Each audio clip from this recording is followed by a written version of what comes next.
Olá, queridos amigos, queridas amigas.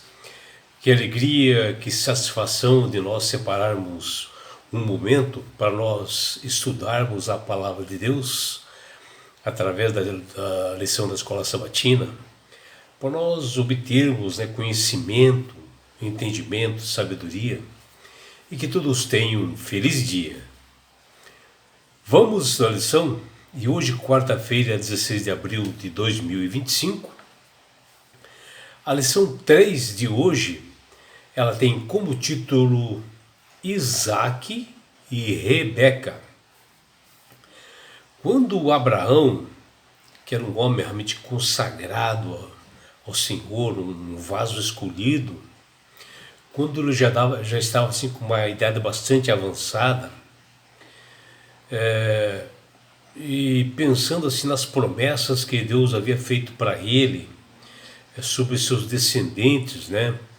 Que ele formaria uma grande família,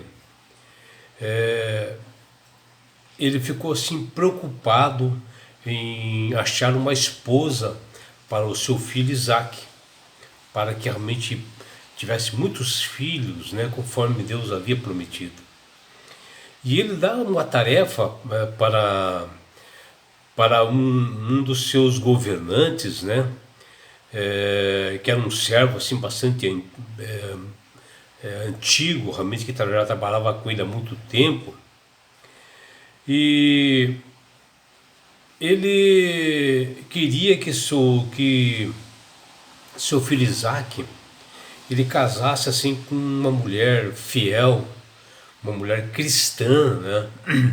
Uma mulher temente a Deus. E ele pede para seu servo mais velho procurar uma esposa para seu filho, desde que essa mulher não fosse filha dos cananeus, porque os cananeus eles tinham um estilo de vida assim muito ruim, muito mal. Eles eram idólatras, né?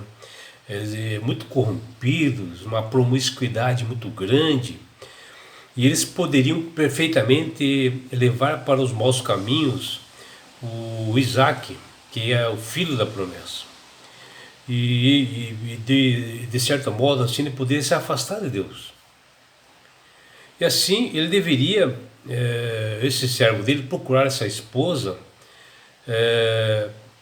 na região ali da parentela dele, Abraão, que era próximo ali da Mesopotâmia.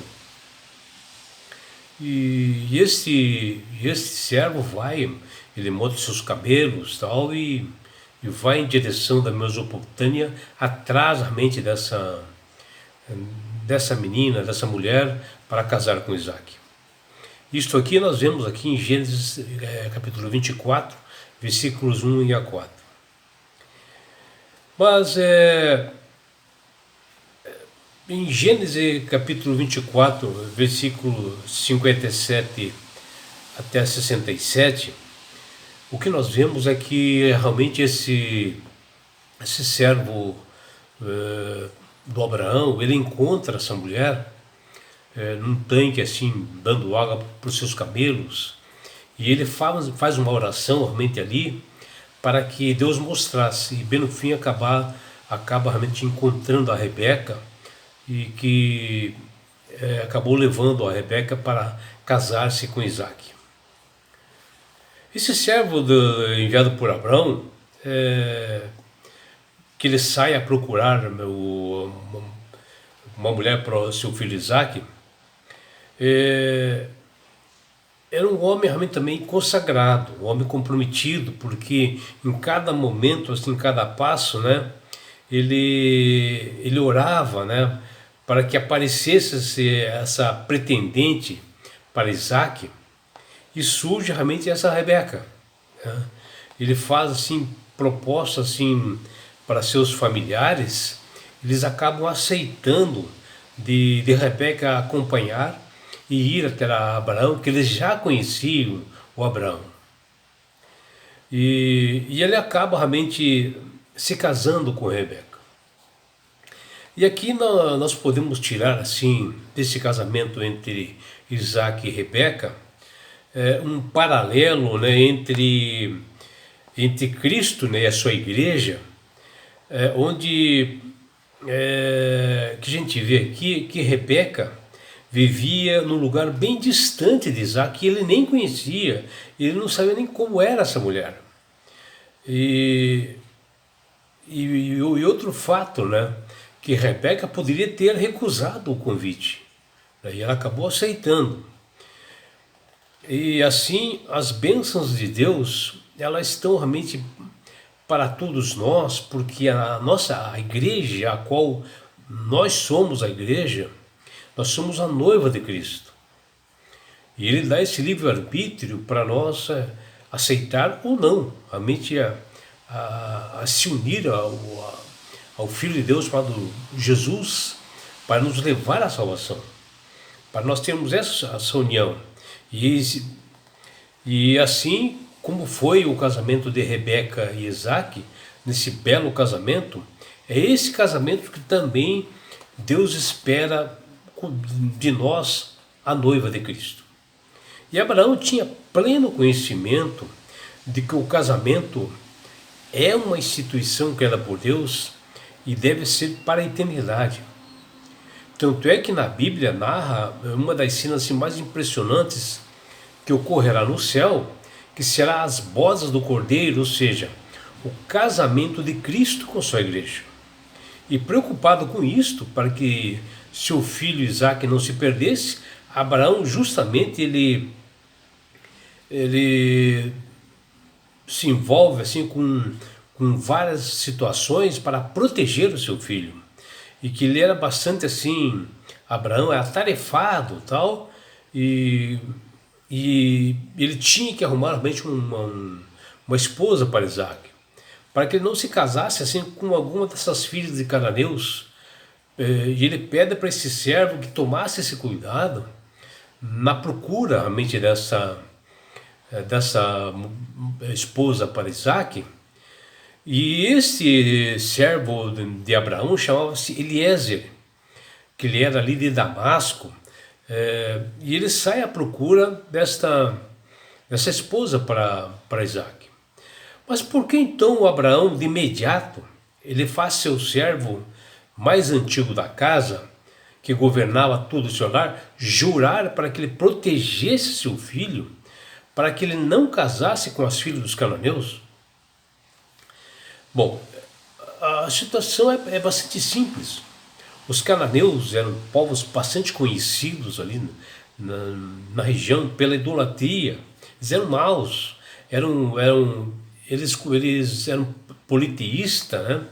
Eles adoravam vários deuses como Baal, Asera, Anat, entre outros, né? Em cada situação tinha um deus. E eles eram assim bastante promíscuos, né?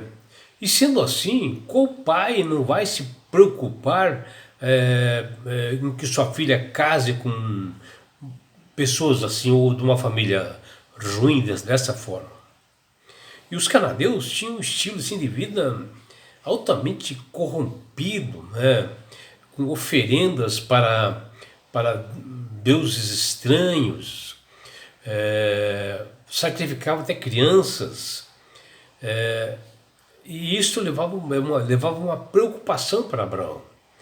E o seu único filho Isaac, ele tinha medo que ele se afastasse de Deus por influência dos cananeus. E Abraão, já idoso, deu essa tarefa a esse experiente servo chamado Eliezer para arrumar essa esposa lá nas terras onde ele já havia morado, lá na Mesopotâmia. E essa advertência de Abraão,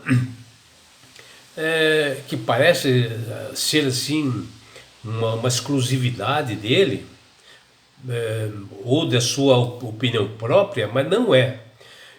Abraão não estava de qualquer forma discriminando os cananeus. A questão aqui é que o pai da fé, que é um homem realmente consagrado, ele estava preocupado com a parte espiritual. Ele não queria que seu filho perdesse a salvação. A questão aqui não é étnica ou de raça, ou cor, nação contra os cananeus, mas sim bastante teológica, né? E Abraão conhecia bem os ensinamentos de Deus e as determinações do Pai Celestial para ele, Abraão, e que esse povo era cruel, que ele se afastasse realmente desse povo, que tinham assim, práticas religiosas do mal, eles adoravam assim coisas estranhas, e por trás disso estava Satanás. Eles eram imorais, gostavam de tudo que era ruim. E Isaac, ele era um jovem realmente inexperiente, e para cair nesses enganos com muitos jovens nos dias de hoje, é muito fácil, né? Tanto é que alguns jovens do povo de Israel se casaram com cananeias e se deram muito mal. Uma grande parte se perderam, né? E todos nós, como os pais, hoje pelo menos, nós queremos o melhor para nossos filhos e devemos orientá-los nas escolhas, né, dos cônjuges, né? Por exemplo, na educação, a formação dessa pretendente, a maturidade dela e, o mais importante, a parte espiritual, que muitos deixam de lado aí, mas que é tremendamente importante, ou o mais importante. E foi isso que Abraão pensou para que seu filho, e colocou este servo especial para acompanhar seu filho Isaque, e para que ele pudesse arrumar uma mulher que tivesse a altura de Isaque espiritualmente, tivesse fé em Jesus, comprometido com o Senhor, que observasse seus estatutos e mandamentos e que aceitasse somente a Jesus como o Salvador e Senhor de sua vida. E o apóstolo Paulo nos fala com bastante sabedoria, e que ele nos aconselha, que está lá em 2 Coríntios 6,14, que diz, não vos ponhais em julgo desigual com os incrédulos. Olha a atenção de Paulo para os nossos dias, né? Um alerta importante é a questão de salvação, pois que há harmonia entre Cristo e Satanás, o que poderia união que poderia haver entre um crente verdadeiro com um incrédulo, que está lá em 2 Coríntios 6,15, nenhuma, né? Não tem nenhuma mesmo. E nossa comunhão com Cristo não pode ser fundamentada em rituais ou práticas religiosas sem nexo, e sim no que diz, no assim diz o Senhor, ou seja, o que a Bíblia nos menciona para nós. E Abraão, um homem de oração, ele dá uma direção para o seu servo Eliezer, procurar a noiva para Isaque, e ele ordena que ele fosse até a sua parentela que está ali na região da Mesopotâmia, ou seja, poderia ali estar a futura mulher para seu filho com a orientação divina. E Deus é aquele que toma a iniciativa em direção do seu povo. Ou seja, da sua noiva que somos nós. No entanto, Deus não força a ninguém a sua aliança, ele dá esse livre-arbítrio, a decisão de desejar. E assim que o servo de Abraão, chamado Eliezer, ele fez uma oração para ele chegar próximo, quando ele chegou assim próximo de uma fonte, ele começa a orar, né? Deixou seus camelos para tomar água ali, e orou para Deus que a primeira mulher que desse água para os seus animais era aquela mulher que era para ser esposa de Isaque. E isso aconteceu, né?